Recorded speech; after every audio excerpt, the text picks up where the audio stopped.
Greetings, incoming first-year students. My name is Dr. Rachel Cox, and I'm a professor in the biochemistry department. This short presentation will give you a broad overview of the general concepts you'll be learning about metabolism in your first 2 years of medical school. My goal is to give some advice on how to approach medical biochemistry in the hopes that it will seem less overwhelming once you start learning about the material. As a physician, why is it important to understand the biochemistry underlying metabolism? Creating energy and balancing metabolites in response to different physiological conditions requires many biochemical reactions, shown here on the left.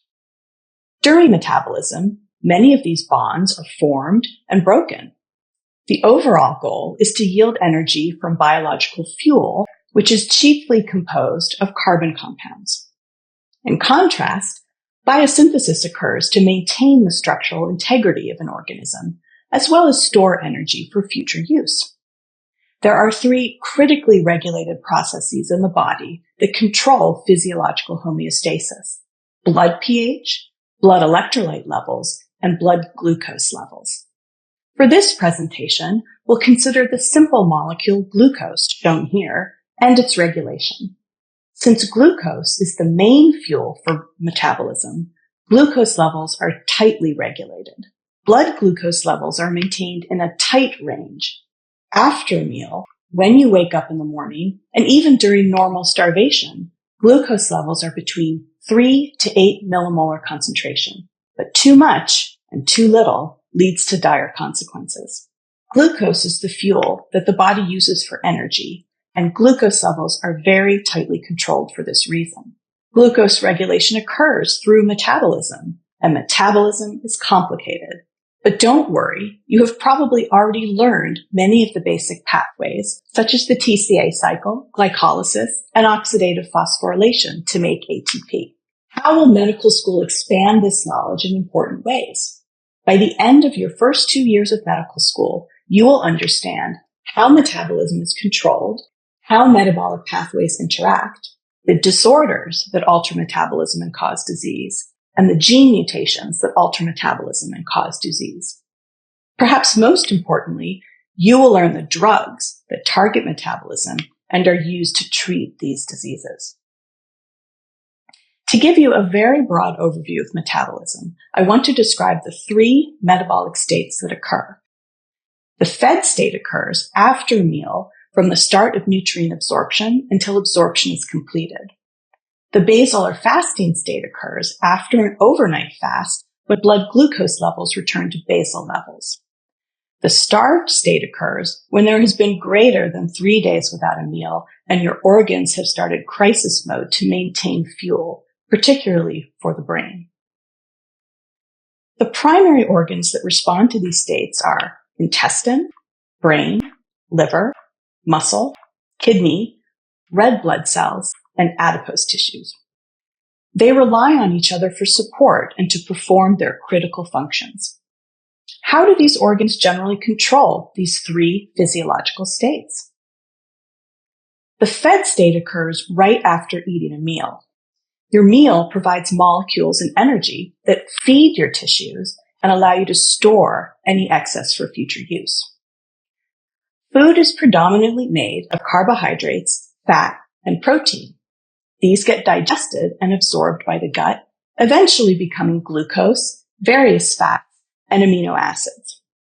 The first thing that happens is the liver takes up glucose and converts it into energy or storage. The brain is very dependent on glucose, and its support is always prioritized by the body. Glucose also goes to red blood cells for energy, to the muscle for energy and storage, and to adipose or fat tissue for storage.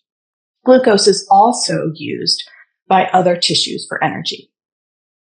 During the fed state, the fats get stored in adipose tissue. Protein is broken down to amino acids, which can be metabolized for energy and to make other important compounds. The basal or fasting state occurs after an overnight fast. Maybe you've been asked by the doctor to have blood drawn in the morning and to make sure that you haven't eaten anything. While waiting for your blood draw, you are getting pretty hungry. Your body starts to use the stored glucose and to make new glucose to provide energy to your tissues. The liver maintains blood glucose levels by using the glucose it stored during the fed state and by making new glucose. To make new glucose, the liver uses fat provided by adipose tissue and amino acids provided by muscle. The excess amino acids provided by muscle get secreted to the kidney in the urine. Glucose from the liver goes to the brain and to the red blood cells since they cannot make glucose and thus depend on the liver. Products from fat metabolism also provide energy to the liver and muscle. Overall, the tissues, especially the liver, make sure that energy and glucose are provided to the body. The starved state is a prolonged fast. This occurs with famine and food scarcity or with problems such as alcoholism. The body has special tricks to maintain glucose, at least initially, and to make new molecules to support brain function. The metabolic patterns used previously for the basal state will not support the body in the starved state because the body's protein would be quickly depleted, compromising critical functions. Thus, protein is not broken down as much in these biochemical pathways are reduced. Glucose produced by the liver is thus reduced. Any made goes to the red blood cells for energy. However, this means that the brain gets less. But brain function is so important. How does the body's metabolism support it? During prolonged fasting, the fat in the adipose tissue is the major source of fuel for the body, providing energy to the liver and muscle. Importantly, to protect the brain, fuel from adipose gets converted into a new fuel for the brain called ketone bodies, which protects the brain function as well as possible. I showed you some of the important general pathways governing fuel metabolism in the body. You already know that metabolism has hundreds of biochemical reactions necessary to maintain physiological homeostasis. When considering how, when, and where metabolism takes place, it is useful to consider that the biochemical pathways occur in cells and the resulting metabolites are used in the same cell, neighboring cells, or are transported to other organs. When considering all of the pathways and reactions that you will learn, one way to think about it all is to distill the pathways to the very basic principles. In the most basic form, substrates are acted upon by enzymes to create products. During physiological homeostasis, metabolism is controlled by the amount of available substrate, the amount of enzymatic activity, the amount of available product, or a combination of these things. Importantly, drugs usually mimic substrate or product to alter enzyme activity.